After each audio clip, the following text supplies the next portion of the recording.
Alright,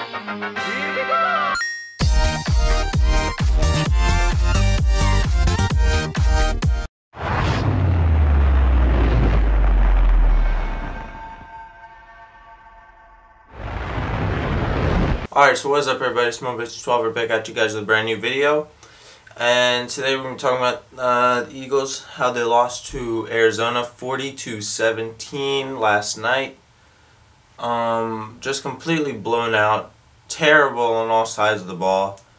But where we were most terrible was defense. We cannot tackle at all. What's his name? David Johnson, I think his name is. Yeah, that guy ran all over us, and he's like a rookie, and he wasn't expected to do anything. So yeah, he had like this one 60-something yard run. It was like kind of reminded me of Beast Mode. But like half our team got a chance to tackle this guy, and nobody could bring him down. Fletcher Cox tried, Connor Barwin tried, Malcolm Jenkins tried, E.J. Biggers tried. Nobody could bring this guy down. And it's not because he's strong, it's because we're not tackling well.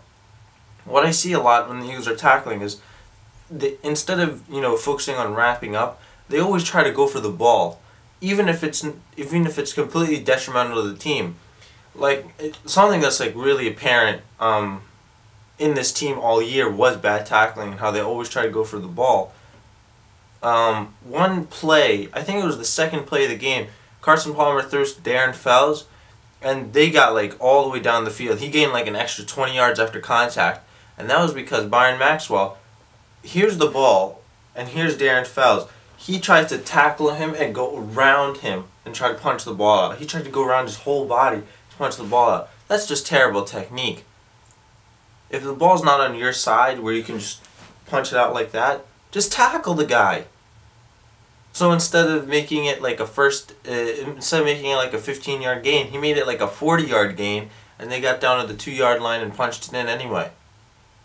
Terrible, terrible tackling. And this is what you get when you practice without tackling. Every other team in the NFL, when they practice, they tackle, full contact, so that the coaches can see the mistakes and correct it in that enclosed setting in practice. The Eagles don't practice like that. They're one of the few teams that practices without any contact. And that's got to change in tackling. Offensively, we were up and down. Sam Bradford had a great day. He finished with 361 yards and 2 touchdowns and I think 2 interceptions, one of which was not on him. But the running game was pretty bad.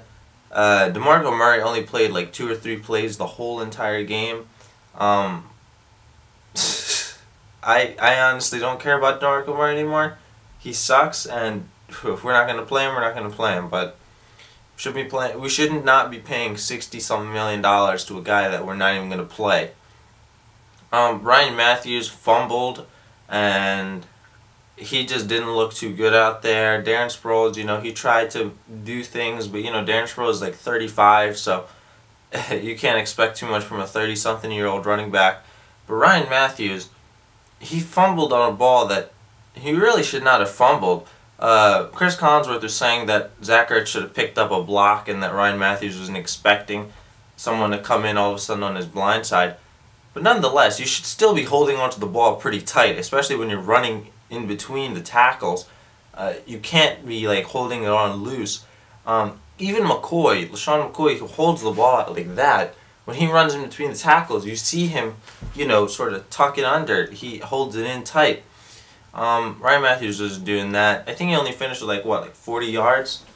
11 carries for 58 yards, 5.3 average. So if you would just look at the numbers, you would say he had an alright day.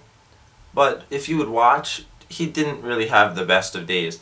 But this is coming against Arizona defense that does blitz a lot.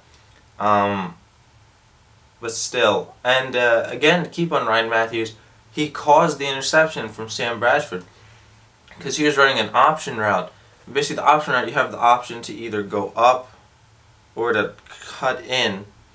And what he did, and he's the only receiver available in that play. So what he did, he would block the guy, and then Sam Bradford expected him to cut out because the defenders were all covering up.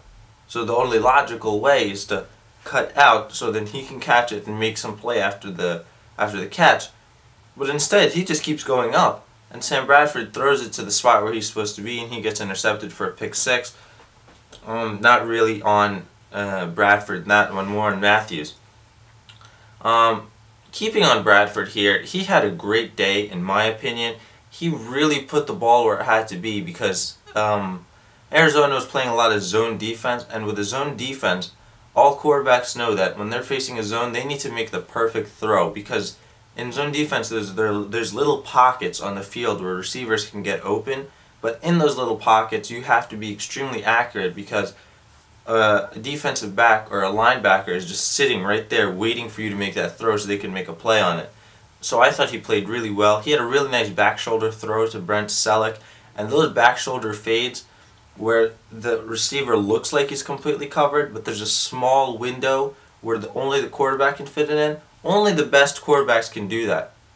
I've never seen a Brandon Weeden or even Blake Bortles. I've never seen quarterbacks like that fit it in that well. The only time I've seen quarterbacks do that is Aaron Rodgers, Tom Brady, Drew Brees, Peyton Manning earlier in his career, not so much now. Only the top level quarterbacks can do that. So you're really seeing Sam Bradford start to step up, start to evolve as a quarterback. The receivers, they had a pretty bad day. Jordan Matthews and Zach Ertz were basically the only weapons we had. Josh Huff, I think, caught one pass or something. Yeah, it doesn't even mention his name on the box score. So, yeah, it was basically just Jordan Matthews and Zach Ertz. Jordan Matthews is balling out, but you can't just expect one person, especially a second-year player, just to put the whole entire team on his back. Zach Ertz did have a couple drops, but they were pretty excusable drops because he was in the middle of a tight defense. But now let's get to the point here. We just don't have the talent to compete with teams like Arizona. If we want to get into the playoffs, the first team we're versing is Seattle. And what's Seattle doing right now? They're playing on a tear. Russell Wilson, I think, has 20 touchdowns and 0 interceptions.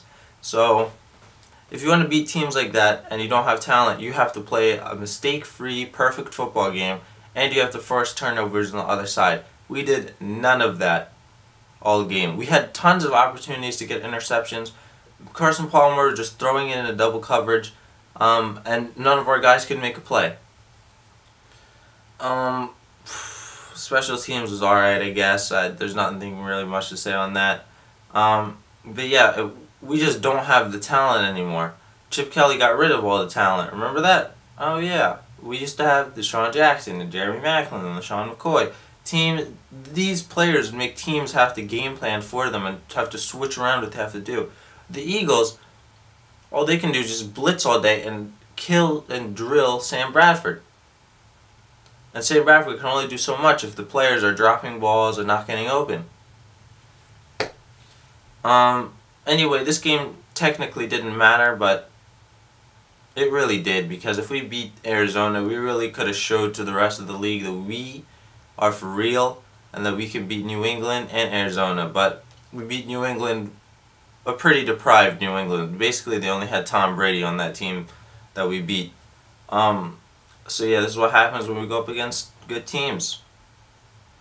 Anyways, on to Washington, on to the next one. Sorry for not live streaming, but my internet was pretty terrible, so even if I did attempt to live stream, it probably would have been way too bad to watch anyway. Anyway, this movie is 12. Like, rate, comment, subscribe. Check out my Facebook page for more videos, and I'm out. Peace.